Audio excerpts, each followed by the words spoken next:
Eh bien, c'est tout, moi c'est Rox, j'espère que vous allez bien. Aujourd'hui on se retrouve pour une vidéo sur la review de Dragon Ball Super, l'épisode 53. Donc aujourd'hui on va faire le résumé, après je vais donner mon avis, et ensuite eh bien, on parlera de la review avec bien sûr le trailer. Donc on va commencer par le résumé de l'épisode, de cet épisode qui est arrivé bien sûr une semaine après, parce que tout simplement il y avait une pause. C'est-à-dire que la semaine dernière, il n'y avait pas eu d'épisode, j'étais un peu déçu, mais bon voilà, on est tous pressés que cet épisode sort. Même si on est encore plus pressé que notre épisode sort, enfin c'est un peu logique, mais voilà. Donc, ben, le titre, la vérité identité de Black est révélée, tout simplement. Le départ immédiat pour le royaume des Kaioshin de l'univers 10. Donc ça a été diffusé le dimanche 31 juillet 2016. Donc la synopsis, après avoir réalisé que Black a la même aura que Zamasu, un apprenti Kaioshin de l'univers 10, le dieu de la destruction Beerus et son assistant Whis se rendent dans l'univers 10 avec Goku. Pour vérifier si son aura, Goku défie au combat Zamasu qui se méfie des humains, mais... Oui, donc ça c'est vrai. Donc on va parler maintenant du résumé tout simplement.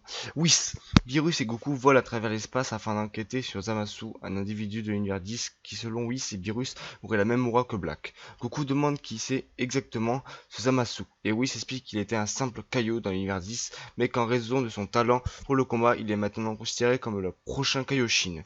Dans le royaume des Kaioshin de l'univers 10, Zamasu sert le thé à Kawasu, le doyen des Kaioshin. Kawasu le complimente sur ce thé délicieux. Seuls les cœurs purs peuvent faire un si bon thé, ce qui prouve que l'esprit de Zamasu est en paix. Il doit humblement continuer à former son esprit et son corps afin de veiller paisiblement sur les faits et gestes des mortels. Mais Zamasu se demande si les mortels valent vraiment la peine d'être protégés. Il les a observés répéter sans cesse le même cycle. D'abord, ils s'épanouissent en paix, puis se détruisent dans des guerres. Zamasu ne devrait-il pas intervenir pour mettre un terme à ces erreurs stupides? Goasu explique que le roi des Kaioshin, excusez-moi, on va dire que le rôle de Kaio et des Kaioshin est de créer et de s'observer. Seuls les dieux de destruction sont autorisés à intervenir directement pour détruire.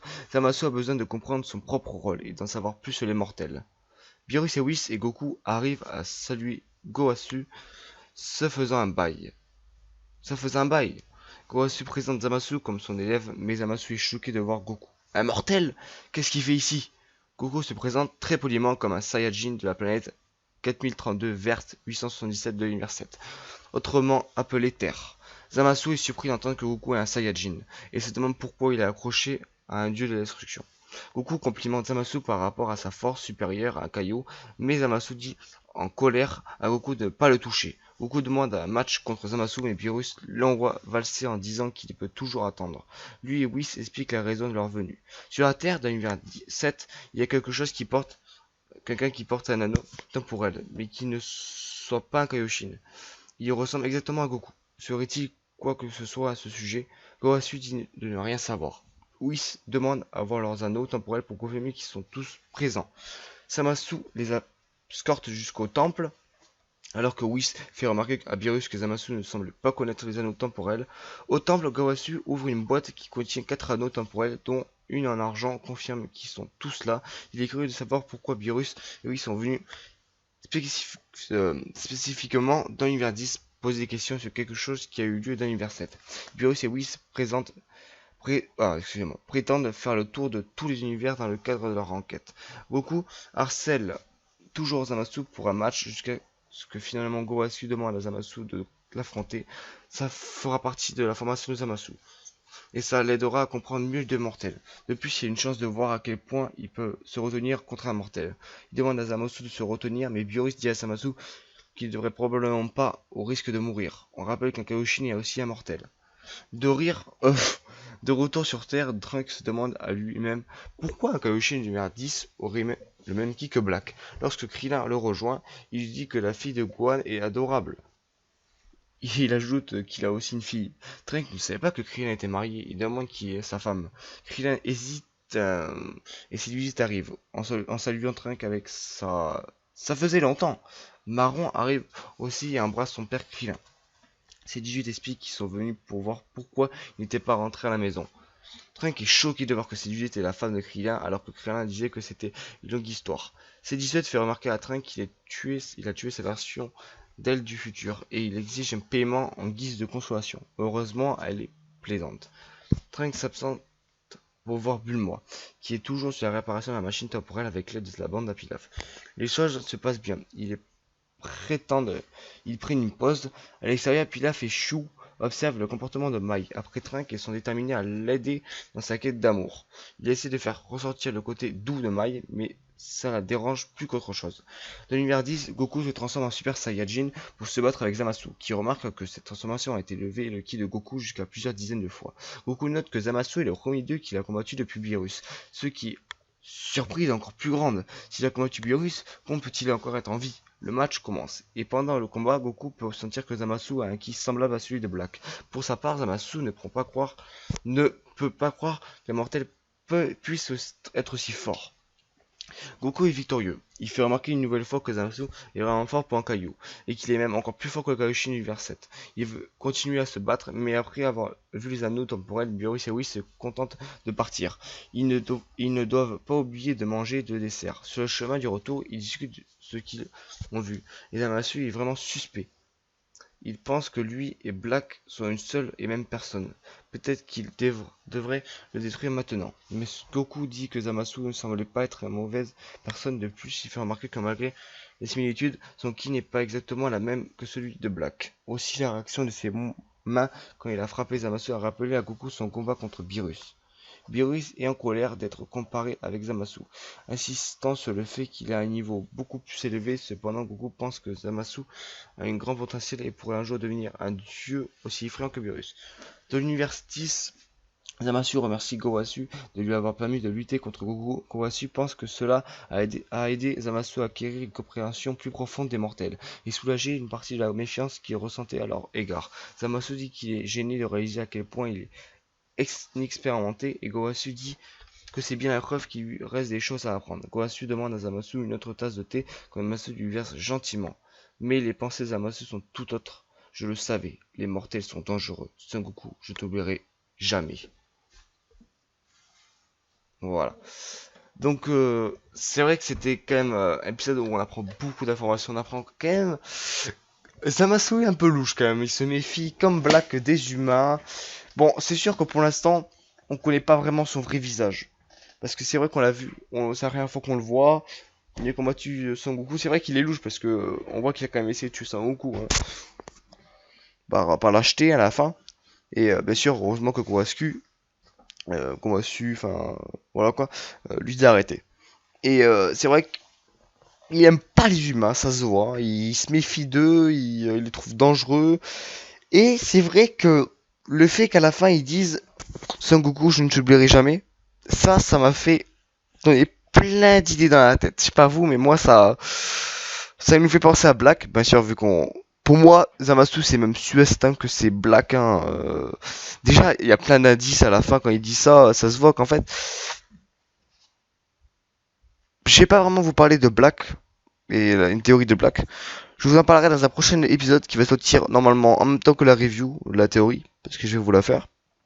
Elle va sortir un peu après, hein, un peu plus tard, dans la soirée, hein, comme d'habitude. J'ai beaucoup d'informations et j'ai vraiment envie de faire une putain de théorie à ce sujet. D'ailleurs, plein de choses qui ont changé, parce que je comptais vous faire une théorie sur Zamasu, mais j'ai bien fait de regarder cet épisode parce que ma théorie était fausse, parce que moi je disais que Zamasu, ça pouvait être le côté maléfique de Zamasu, c'est-à-dire un peu comme ça, un petit cœur, Piccolo, un corps séparé, donc la version maléfique et la version qui est en paix dans son âme, et non, finalement, ça peut pas être ça, parce que on voit que lui-même au final déteste les humains, les trouve dangereux. À moins que ça change quelques petites choses. Ça, on verra ça. Enfin voilà, donc j'espère que ce résumé vous aura plu. Hein. Donc je vous mettrai le lien en description si vous voulez mieux le voir.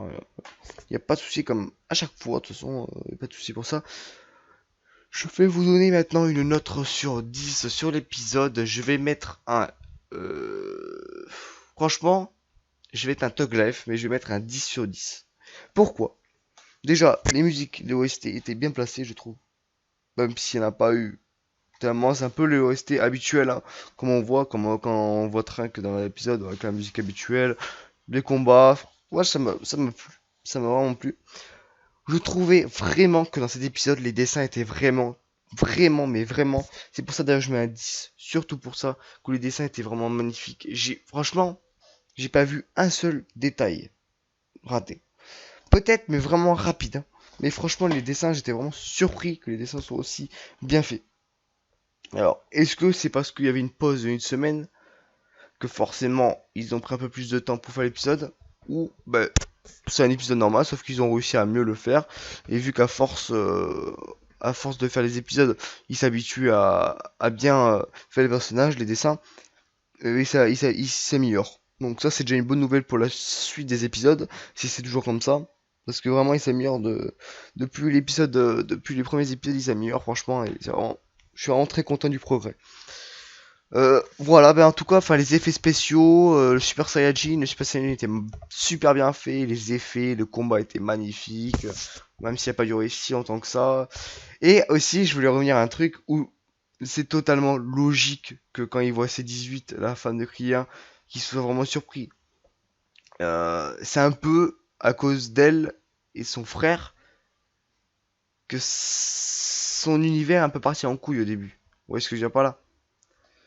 Et c'est un peu logique. Imaginez-vous, vous venez du futur, par exemple, je sais pas, votre ennemi, et ben dans le présent, et ben ça soit la femme d'un ami à vous, et que vous revenez dans le passé, que vous voyez ça vous choque à mort. Moi, ça serait pareil pour moi en tout cas. Enfin voilà, c'est vraiment un détail qui m'a fait marrer quand j'ai vu ça.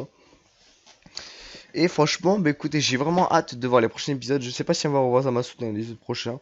Mais en tout cas, on va savoir beaucoup de choses. Mais je pense que l'épisode prochain va se concentrer plus sur le combat contre Vegeta et Sangoku et Vegeta et Trunks. Parce que ce qu'il faut savoir, c'est qu'il va l'entraîner. Enfin voilà. Je vous laisse pour tout simplement la preview de l'épisode. Et on se retrouve tout de suite après. Allez, à tout de suite. どうだトランクさ、飯たらふく食ったか。もうすぐブラックを倒しに行くかんな。お、ベジータと手合わせするって。今のあいつは昔とは段違いにすげえぞ。あれこれ考え込んでねえで思いっきりぶつかってみろ。次回「ドラゴンボールスーパーサイヤ人の血を引く者トランクスの決意」絶対見てくれよな。ドラゴンボールスーパーはバンダイナムコエンターテインメントとご覧のスポンサーの提供でお送りしました。Re tout le monde. Donc j'espère que vous avez aimé ce petit trailer de preview. Donc je l'ai vu en même temps que vous, hein, parce que je me rappelais plus trop. Et on a appris beaucoup de choses à ces previews. Donc on voit que Trunks et Vegeta s'entraînent. Donc je pense que Vegeta, bien sûr, va demander à Trunks. Il faut vraiment qu'il entraîne parce que vraiment il est faible Trunks. Hein. Maintenant, on est dans Dragon Ball Super, on est plus dans Dragon Ball Z, on est plus dans la saga Cell. Hein.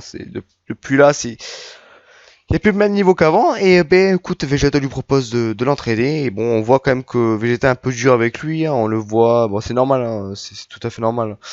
Et peut-être qu'il va lui apprendre, pour moi c'est même logique, qu'il va lui apprendre le Super Saiyan God Blue, hein. Ça va être super. Et moi, le détail qui m'a vraiment plu, c'est que le fait que Vegeta va entraîner Trunks, peut-être qu'on va savoir comment Vegeta a pu se transformer en Super Saiyan God Blue, sans passer par le Super Saiyan God. Vous voyez ce que j'ai pas là? Et le Super Saiyan 3 aussi. Donc ça va être cool. Ensuite, on voit un moment dans le trailer on voit un moment Zamasu qui ouvre l'anneau du temps, la boîte avec l'anneau du temps. Donc ça, est-ce que ça serait un extrait de cet épisode de l'épisode d'aujourd'hui, ou à moins que c'est lui qui va ouvrir pour peut-être faire une bêtise, hein, peut-être qu'il va se questionner là-dessus et va vouloir avoir beaucoup d'informations sur ces bagues pour dans le futur faire un acte comme Black actuellement. Voilà. D'ailleurs, on a beaucoup d'informations par rapport à ça. En tout cas, j'espère que vous aurez aimé cette preview. On a appris quand même pas mal de choses dans cette preview qui va se passer, mais je pense que cet épisode-là va plus se concentrer sur Vegeta et Trunks, ce qui est logique d'ailleurs. Hein. Et enfin voilà. En tout cas, j'espère que vous aurez aimé cette vidéo, cette review. On se retrouve pour une prochaine vidéo de Dragon Ball Super et de gaming aussi, bien sûr, puisque des vidéos NW3 vont sortir. Donc tout à l'heure, une vidéo va sortir de la théorie sur Black Goku, parce qu'on a beaucoup d'informations, plus sur Zamasu, mais voilà. Et une prochaine vidéo va sortir aussi après, va sortir même peut-être avant la vidéo théorie, une vidéo d'information sur le mois d'août, parce que dans le mois d'août, je serai pas tout le temps actif, enfin voilà. Vous saurez tout. Maintenant, je vous invite à vous abonner à la chaîne, à liker, partager la vidéo, à lâcher un gros pouce bleu, ça ferait vraiment plaisir à partager à vos potes, sur les réseaux sociaux, aussi à me rejoindre sur les réseaux sociaux, sur Twitter et sur ma page Facebook. Et sur ce, je vous dis peace tout le monde, peace et Saiyajin, et entraînez-vous bien, et je vous souhaite un bon animé. Ciao tout le monde.